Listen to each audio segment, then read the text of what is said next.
Classroom. So, like I put in that very brief description on the page, it is a really great way to give your kids access to these types of tools, which you can't learn how to use them appropriately without using them, right? We go to driver's ed, we drive the car. We don't just say, when you're driving a car in the real world, but you can't do it right now because it's too dangerous. You might do something inappropriate and unprofessional with it, right? We give them measured access to the tools that they need to learn to use the tool appropriately. And there are features built into certain platforms that allow us to do that. So think of these like a learner's permit for using AI. But the nice thing about ColleagueAI Classroom is it's a little bit more comprehensive than that. So I made one here for work I was doing with Eastmont School District and a small team of teachers that we were working together with last year. And I added them all to the class. I think I actually gave them a code and they joined themselves. So you could like take the join code to this class and you could put it into your learning management system. You can upload a list of their emails and automatically add them in there. There are some things that you need to work with your tech department on to make sure it's allowed for students and like need to go through the proper channels for that. But no, this is an option and it is available.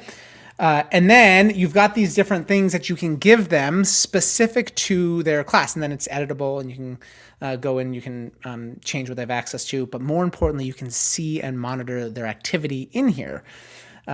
So for instance, I made this teaching aid over here and we were doing some reflection on how the STEM Summit went and the different resources they had access to and some feedback from professional development days. And I uploaded all of these different materials.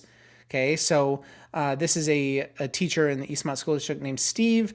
I put all these things in here. So as soon as Steve starts this chat, it acts as if Steve uploaded these, but he didn't need to do anything. I built this teaching aid in here and he had all this stuff. And then I've built this little chat bot here that Steve can talk to, but it's specifically about the information in the materials I've given it. So imagine taking all of the reading, exemplars for lessons, other sources, whatever it is for the topic, and then feeding it into this teaching aid and then giving kids 15, 20 minutes to interact at their own pace with this chatbot, ask questions, prime their thinking, and then closing the laptops and engaging in a lesson, right? It's a really good way to provide multiple points of access for all students on a given topic. But more importantly, I can see their discussion. So Stephen obviously just pulled this up and wasn't talking about it. I wonder if I did at all. Yeah. So you can see here that's in there and then the purple stuff is mine. It's asked me what I'm doing. And then I am putting in some other stuff and it's, I'm guiding through this conversation. So I went real fast, real quick, right? But I, as the teacher, can go in here and see this student and I can pull up everything they're doing and then I can ask them questions about it. I can monitor my students' behavior.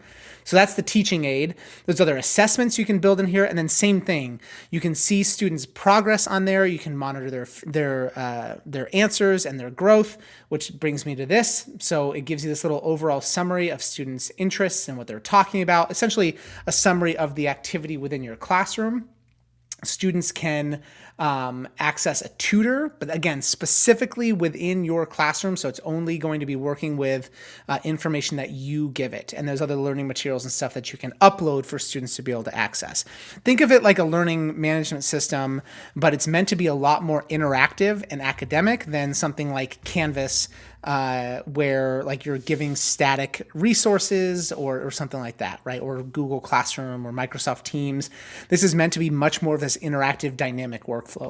Really, really, really, really cool and a lot of potential in this one. So that if you log into ColleagueAI, you come over here to this sidebar, that's Classroom. Come here. So I'm going to suggest you do right now is just click on Add Classroom and start playing around.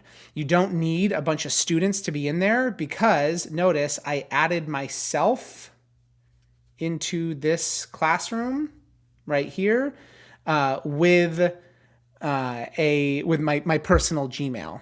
Okay, so you can just go in and you can add in a fake email address or I guess I shouldn't say fake email address, an email address that's not your teacher one. You can get in there and you can manipulate from both sides. So give that a shot.